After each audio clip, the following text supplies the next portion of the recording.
Bonjour, je suis Charlotte, référente identito-vigilance à La Réunion et je travaille au sein du groupement de coopération sanitaire TESIS.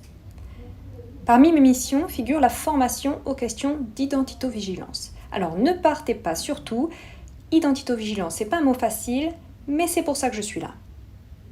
Je vais vous proposer une formation déclinée en 5 épisodes audio pour que demain, l'identito-vigilance n'ait plus aucun secret pour vous.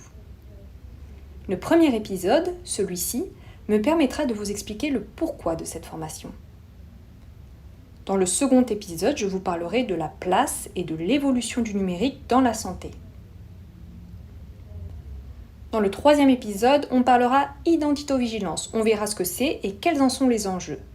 Enfin, dans le quatrième épisode, je vous donnerai les clés essentielles pour devenir le boss de l'identito-vigilance. Et pour terminer, je reviendrai sur l'essentiel à retenir.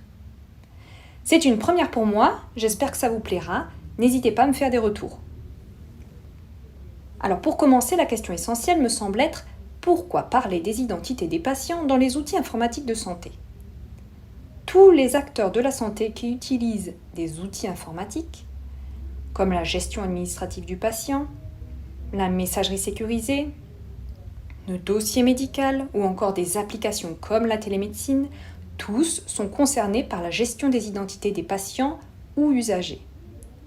Dès que l'on veut échanger ou partager des données de santé entre plusieurs outils ou systèmes informatiques, il faut pouvoir identifier le patient de la même façon pour être certain de le reconnaître partout et à chaque étape de son parcours de soins.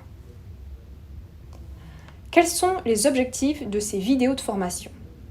Je souhaite qu'à l'issue de cette formation, vous connaissiez les principes de base de l'identification numérique du patient et que vous deveniez compétent pour identifier correctement et en toute sécurité le patient en adoptant quelques bonnes pratiques quotidiennes.